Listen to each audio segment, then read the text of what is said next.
what we refer to as Masechtas Kelim. And this is better a continuation of the same thing. The point that the Rebbe Nishma has to explain over here is the oifen that we're trying to answer is Atzilus Giloy Helem or Yesh MeAyin. That's basically the thing that we're talking about. And it comes out that the answer over here is that mitzad the oiris of Atzilus are Giloy Helem. The Kelim are b'derech Yesh MeAyin, be'ein aroich. So Atzilus has both inyanim to it. Why are Kelim b'bechinis Yesh MeAyin?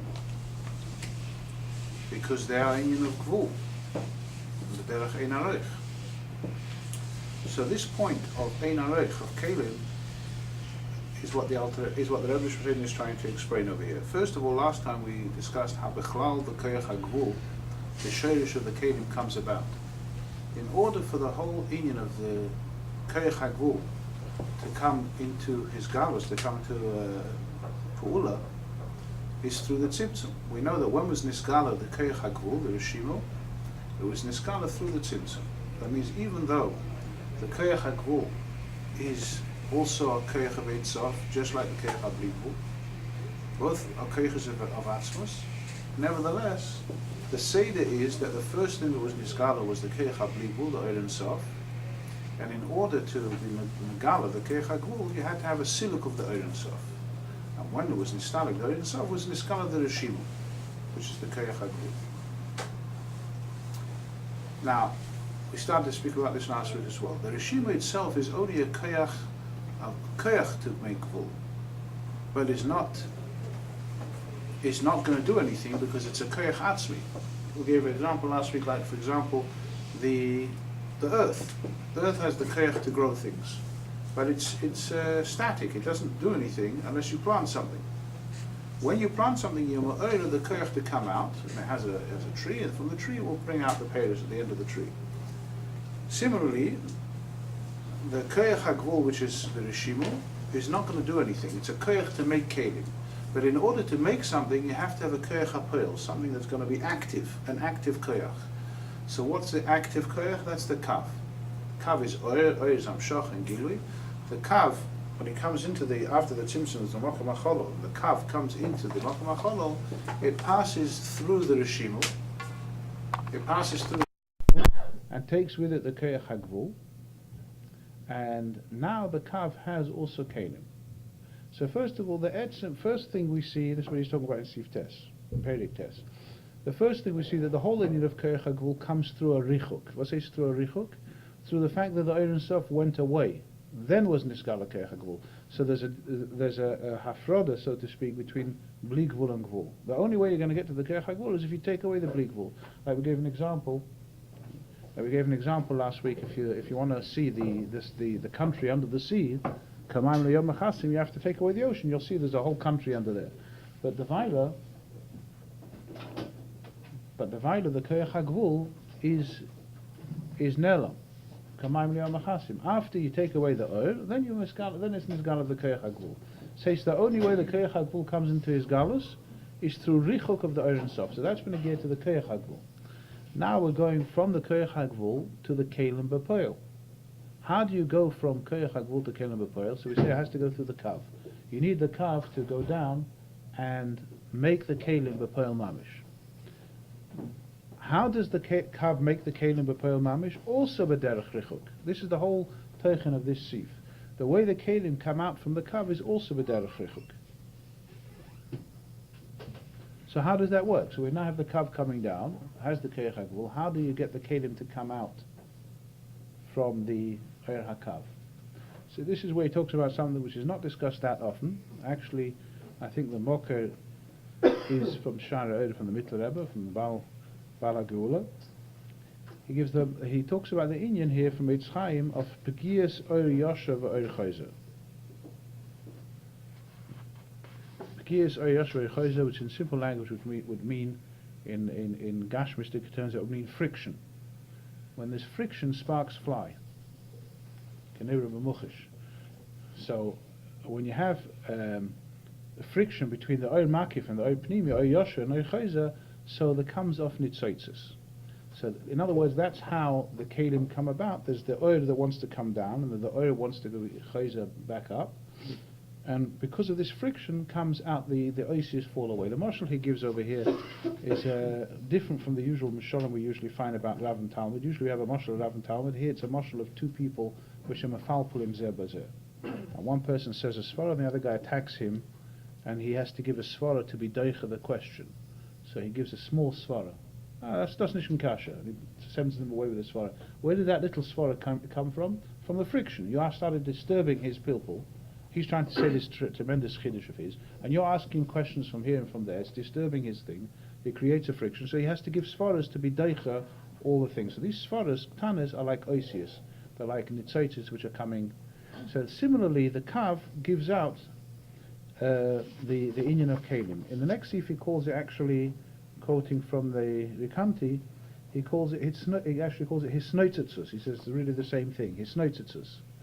But what's the nakuda? What's the vort? That the kelim, the oisius that come out of the kav, is weiter b'derech richuk. That's the whole point he wants to bring out. The way you get to the kelim, the way you get to koyach hagvul, the way you get to these harvest of kelim from the kav, it's all b'derech richuk. It's called nefilas oisius. It's possible just to add on that the reason why he needs to bring a whole mashal over here of the two people which are maybe mefalpul, and that's how the oisius come off, is because since the Loshne is Chaim is Nefila, you shouldn't mix it up with the Nefila that it talks about in Olam HaToyu. You're familiar with the Olam HaToyu, right? Olam HaToyu, there's also, it says there was Shvius HaKedim, and the Kedim fell down. When they fell down, Nefila usually means that it comes down Shalai al Pisei de Hishtalshlus, and it comes down in the form of Shvira. That means if something is a nofel, like the Rosh Nazir, man de nofel midarge ikrimis, it's a form of misa. He fell down. It's not the seder harogil. So nefila usually expresses something that's wrong. Here, it's not to express something that's wrong. It's nefila meaning that it's b'derech richuk. The oisis come out of the kav b'derech richuk. What's the mashal in nefesh adam? Let's make it now in simple nefesh adam. When a person has oisis to say of his svara, the way the oisius are coming out of the seichel, they're not part of the seichel. The seichel itself is not dafka these oisius. The way the oisius are coming out is b'derech richuk. The oisius are coming out of the oil. And he doesn't talk about in the moshel of oisius and oil, that vort of his notices, but just to get the picture of what's going on, the koyach of the kli was nichlal into the kav is coming down, and the kav now shoots off oiris and kelim. The oiris come out b'derech his galos, because oir from oir is b'derech his galos. The kelim are misnoitzits from the oir hakav. They're like sparks coming off. Right. So what am I helped by giving this mashalim of what is he helping us by telling us his noitzitzus, for example? What does that help? He wants to bring over a point that kelim are also elokus, and they also have to be dovuk in the Eibishter. Just their dveikus is a different type of dveikus. That's why he brings over here, for example, that the shemus she'enim nimchakim is going on the kelim, right? We are shem havai is the oil, and the shemus shin daled yud. Today's Rambam actually, all the signs shemus she'enim nimchakim are all in the kelim. What does it mean they're in the kelim? Shem keil is chesed. It doesn't mean the kli itself. It means the chayas of the kli, because the kli also has a chayas. It has a latent, remote chayas to the reshimu. So this goes back to what we spoke about last time, Barichas, that there are two mesechtes in Seder Shtalshus, mesechtes Oilis and mesechtes Kelim. Mesechtes Kelim has its own system. So from the reshimu and the Kelim down in Atzilus have to be connected, but it has to be dveikus. This dveikus is called, here he doesn't go into it so much, but in other places it's called dveikus she'eno nikeres. Oiris is a dveikus nikeres. It's the golui that it's double. Oir has to be double. You can see it comes from the moir. Kelim are also dvukim b'mkeiram. Well, what's their moker? The reshimu. The reshimu himself came out through a richuk, that there was no oir, and that's how he was nisgala. So the same thing, that's how the whole system works, but they're richuk. So although there is a dveikus between the reshimu and the kelim, Nevertheless, it's called a dveikus she'ein nikeres. By the way, since we're not so far off from Yud Shvat, so we're going to be learning the Maimon soon of Basa Ligan Tafshin Yud Aleph. This is actually what the Rebbe speaks about in the very first Maimon, when he's discussing about where's the kavanah. Right? Maybe the kavanah is in Atzilus. Maybe who says the kavanah is Dafka Elam Hazagashmi? Because you want to have Yesh MeAyin, you want to have a Davar Chodesh. Atzilus is also Yesh MeAyin. It says clearly the Kelim of Atzilus is Yesh MeAyin, like here. So the Rebbe explains it doesn't mean to say that they are really Yesh MeAyin. Kelim of Atzilus are not really Yesh MeAyin, meaning that there's something new that wasn't there that's now Nischadish. Kelim are also dvukim in their mocker, which is the reshimu. Kelim are also a hemshech and a netzal from their mocker, from the reshimu. In other words, they're also elokus. It's all elokus. Iva gamoichad. Why is it called Yesh MeAyin? It's only called Yesh MeAyin in comparison to oil. Since oil isn't b'derech his galos and kiruv, you see the connection from this oil came this oil, from this oil came this, until you came to the oil of Atzilus. So you see one hemshech, that's called kiruv and dveikus, is legabe this dveikus, kelim would, where you don't see the connection, they are, how did kelim come about? B'derech richok, b'derech hisnoitzitz, is like a nitzutz coming off from an avuka, that the nitzutz is separate from the avuka. So, although it's the same mahus, but it looks separate, same thing, kelim dancers look like they are separate, and because they look like they are separate, therefore they are called Yesh MeAyin, but they're not really Yesh MeAyin. So this will come out, just for, to make it more general, this will come out a klal in the pirush of Yesh MeAyin. When we talk about Yesh MeAyin, we have to remember there's two pirushim. Whenever you find in a maimon, this is Yesh MeAyin, Yischach is Yesh MeAyin. Which Yesh MeAyin are we talking about? There's two types of Yesh MeAyin, obviously. There's Yesh MeAyin kipshutei, a table. It wasn't here, and now it's here. That's Yesh MeAyin.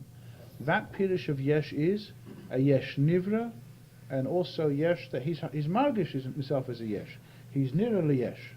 Yesh v'dava nifrit. Then there's Yesh MeAyin in elokus gufa. Yesh MeAyin in elokus gufa, the Yesh is not a Yesh that he is nischadish and was Nivra and is now a separate being, kipshute, that's new, like a table. Chas v'shalom, we're talking about in elokus, we're talking about in kelim of Atzilus. Kelim of Atzilus are elokus. That's the Eibishter. But the oifen hais habes is a dveikus bilti nikeres, and it's only called Yesh because it's a type of ischadshus. It's a new inyan which you didn't see before. It's an inyan of mitzias, but it's all in elokus.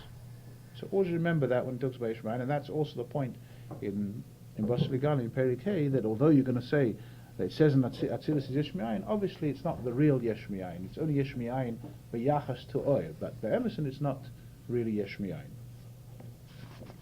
Okay, so that's the point of Perik Tes, and it continues in Perik Yud.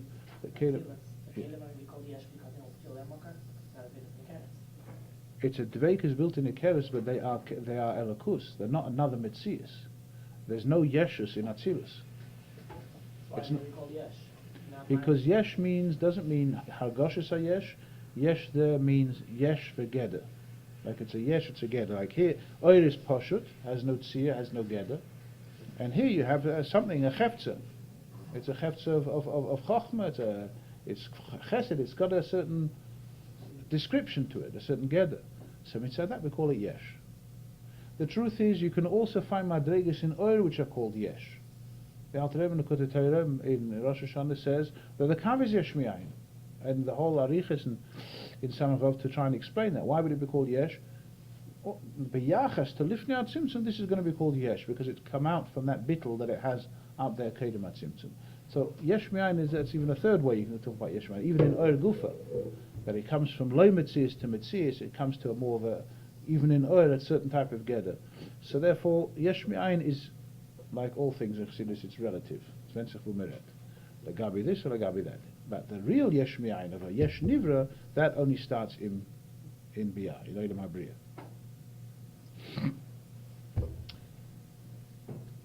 Let's go forward a little bit to where there is an inyan here which a lot of people get stuck on. It's a very geshmaki inyan. We may have spoken about it once before, I don't remember. Where he talks in the Sugraim about the milah of kelim over oil. See, after all of this is said and done, oil is oil. And kelim is chametzias. Okay, so you're going to tell me it's dovuk, but still, kelim is kelim and oilus are oilus. Oilus is always the upper hand, right? What's more important, the neshama or the guf? Neshama is the main thing, right? Lachreina, we're making an issue of the guf as well. That the guf is, the bechir is in the guf. And by the way, based on what we just learned now, that the kelim have their own chayas from the reshimu, and a latent chayas, a hidden chayas. And we said that the shemus, by the way, this is also in Hayim Yom Machar Shem HaKippurim, that the shemus are the chayas of the keli. In other words, shem kel doesn't mean the kli of chesed, it means the chayas of the kli of chesed, which is coming from the reshimu. So it comes out, if we translate that down to our level, into Olam Hazeh, that means the guf has its own chayas, besides the neshama. The neshama is a chayas that comes into the guf when the guf is ready. Let's take Adam Rishon. First the Eibishter made his guf, and then Vayipach Ba'apish Nishmas Chaim. Then came the neshama. Nowadays it doesn't work like that in separate stages, but Bechlolis does actually work like that. First you have Yitziris HaGuf, and then the Eibishter is Noisim Bei Neshama. So you have such a musik. But the idea is that Kelim have their own chayas, and their chayas is a hidden chayas that goes all the way back to the reshimu. So this is already. How do they get the chayes? How do they clear? So it goes through the oil. That's what we were saying before. That the kelim, everything has to go through a koyach hapoil. You have to have an active poil that's going to make the kelim b'poil. So everything goes through oil. So even the chayes of the guf goes through the neshama. But what chayes is the guf getting? Is getting another chayes besides the neshama. Is getting chayes aguf. But Emerson, it makes perfect sense because you see a person is not in control of his guf the way it works. He doesn't think about how to breathe or how fast to make his blood pressure go. It just goes. Who makes that go? The neshama is a ruchnistic thing. He's interested in his own inyanim. Who is machaya the guf? Who makes the guf work in a certain way? It has its own system. It works. That's the Eibishter B'Shafin HaGuf, and that's it. So the guf has its own chayas. So I'll just throw a chakira. When it says there's going to be tchias hamesim, and la'asid love it says hanashama nizonis min haguf, right? That's one of the chidush of the Rebbe Marash, one of the inyanim the Rebbe Marash kachzachin in Toldos Tafresh Lamed Zayin and somewhere else in Lamed Zayin in the Chacha, where he says the neshama is going to be nizonis min haguf. It means the chayas of the neshama is now the mashpia to the guf. And la'asid love the guf is going to give chayas back to the neshama. So, Stam HaShaila, when it says there's going to be Tchias HaMeisim and the Gufim are going to come back, going to be rebuilt from the Luz, and they're going to be even more than the Neshama. Now the Neshama is going to receive from the Guf. So does that mean that the Gufim are going to get up with the Neshamas? Or maybe the Gufim can get up without the Neshamas? There'll be Gufim standing up without Neshamas, and they'll be moving around, that's Tchias HaMeisim, and later on the Neshama will come to join them. And theoretically it could be, the poil is not going to be like that, don't worry. The poil is going to be, the Gufim are going to get up with the Neshamas, right? But the Guf is a Dover Chai on its own. It has its own Chayas. And there's a Maila, L'Osilov will be Nisgala, the Maila of the Guf, the Neshama is going to receive from the Guf. Now, this Maila that the Neshama is going to receive from the Guf has to have a Sheirish L'Maila. Where do we find that Kelim are more important or have a Maila over Oris? So this is one of the Chidushim of Reb Marash, and it's like a Chidush. I don't know if we spoke about this one once before, but it's one of my favorite subjects, is the inyan of the reshimu. The reshimu, the Reb Marash made a Chidush Otzum. I once saw I think it's in Chitrix, well, I was talking about last year, because I'm allowed to, yeah. So I once saw I think in Chitrix Sipurim, I think he writes over there, that the Reb Marash once said that if you want to understand his Chidushim, you got to learn it like a marsha, like a Tosfos. That he said, well, Tosfos is a Rishon, at least like a marsha, something like that. There's a psavot over there. Reb Marash's Chidushim in that respect, Ula Yesh is very daimah to the Rebbe, or the Rebbe is very daimah to the Reb Marash. The way the Chidushim come, the Rebbe doesn't say Kemat.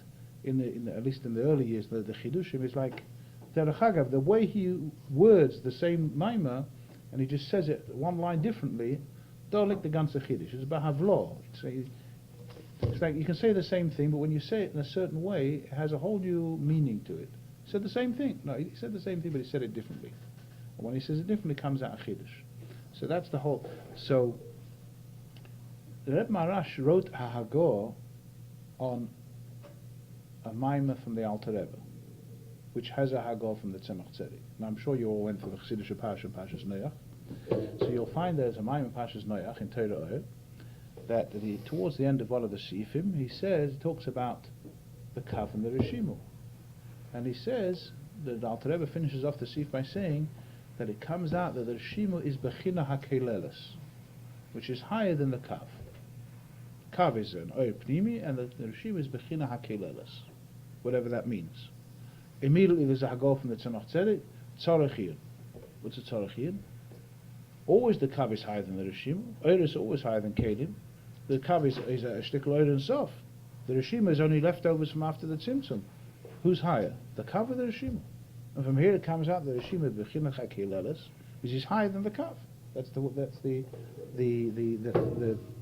point that he's bringing over in the Maimon is the reshimu is higher. How does that fit?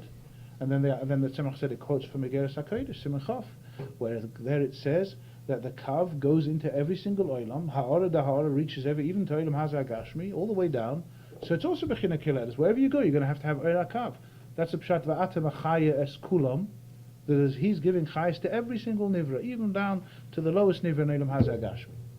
So everybody's receiving chayes from the Kav. So if everybody's receiving chayes from the Kav, it means the Kav is b'china kileres. Why are you saying the reshimu is b'china kileres? Tzorech. Now, as it happens in another place, the Tzemach Tzedek also answers it tzorech. But here, there's the Hagor from the Reb Marash. Now, just to explain how the Hagor from the Reb Marash came into print, you have to remember that the Reb Marash was the youngest son of the Tzemach Tzedek, or one of the youngest. Maybe I don't know if Ram Sender was younger or not, but Reb Shmuel was the Reb Marash was one of the youngest or second to youngest, and he actually married in his first zivug rishon. He married his niece. Who was it? Chaim Zalman, I think, his daughter, and then after the Sheva Bach, she passed away. And then afterwards he was very upset, and the Tzemach Tzedek said, I'll make it up to you, I'll give you his private shiurim and whatever they learned together. And then he got married to Rebbe and Rivka. During the lifetime of the Rebbe Marash, he did not, it seems, didn't print any Maimorim, and even these Hagos which he wrote on his father's Hagos, on the Maimorim of the Alter Rebbe, were not printed. But the Rebbe Marash had a plan to go through what he called Likutei Torah. He was going to make Likut of Torah. In other words, he would have the Maimorim of the Alter Rebbe with the Hagos like we know them in Likutei Torah, as opposed to Torah Ohr. Should be a Likutei Torah of the Tzemach Tzedek, plus his Hagos. So he made on 3 parshias, on Bereshis, Noach, and Lech Lecha. And this Sefer was going to be called, or it was called, Likutei Torah Legimel Parshias. But it never got printed until a year after the Histalchus of the Rebbe Marash. So in Tofresh Mem Daled, Rebbe and Rivka decided she's going to do something about it, and she went ahead and sent to print these Likutei Torah Legimel Parshias, and it came out in print. And you'll have my Mekamis in places, Likutei Torah Legimel Pei, that's the Gimel Parshias. In this Likutei Torah Legimel Parshias, on Parshas Noach, the Rebbe Marash brings down the Hagor of the Tzemach, the Maimon of the Alter Rebbe, the Hagor of the Tzemach Tzedek, and then writes his answer on this Hagor. And we have no time to go into the whole Hagor, I'll just say the point. In the Hagor, he says, in answer to the question who's higher, the reshimu or the Kav, Ken Takazain, that the Kav has its Maila, because it's oil, but this what the Alter Rebbe says that the reshimu is Bechina HaKeleles, it has this certain Maila of Kelim. The reason is because the reshimu has an oil in it, or it is an oil which has no tzimtzum to it. It says oil bilti tzimtzum klal, which basically means, in simple language, without going into the arichas, basically means like this: the oil himself had to leave, right? You want to have a tzimtzum, you want to make a mokum for oilus, you have to leave. So the oil himself went away, was nisalam. Fine. What happened to the reshimu? He was left. That means he didn't leave. If he didn't leave, he's stronger. So the tzimtzum was put on the oil, but it wasn't put on the reshimu. So the reshimu is bilti tzimtzum. And that's when there was an explosion. when that happened, when the Rebbe Marash's Hagor came out into the open, in print, his first cousin, no, it wasn't his first cousin, it was his first cousin once removed, who was a Rebbe in Kopust, went and said, this is nicht richtig. This is a new Kabbalah, it doesn't say it, where's he getting it from, it's not right. And there was a chassid from Lubavitch who tried to talk to the Kopuster, and don't forget, the Kopuster was an Einikel of the Tzemach Tzedek, so he also knew what he was talking about. In fact, Reb Shmuel Graham said about the chassid that wrote to the Kopuster trying to explain the Reb Marash, he said, Lovash levush shalei midasoi. He was wearing a cloak that was too big for him. In other words, what are you trying to misvakech with an Einikel from the Tzemach Tzedek? How can you even match? But we'll get to that next time. What is the pshat in the Hagor of the Reb Marash? And basically that's what this Sugraim is in Perik Yud Aleph. It's all based on this Hagor of the Reb Marash. Which Hashem next time. And by the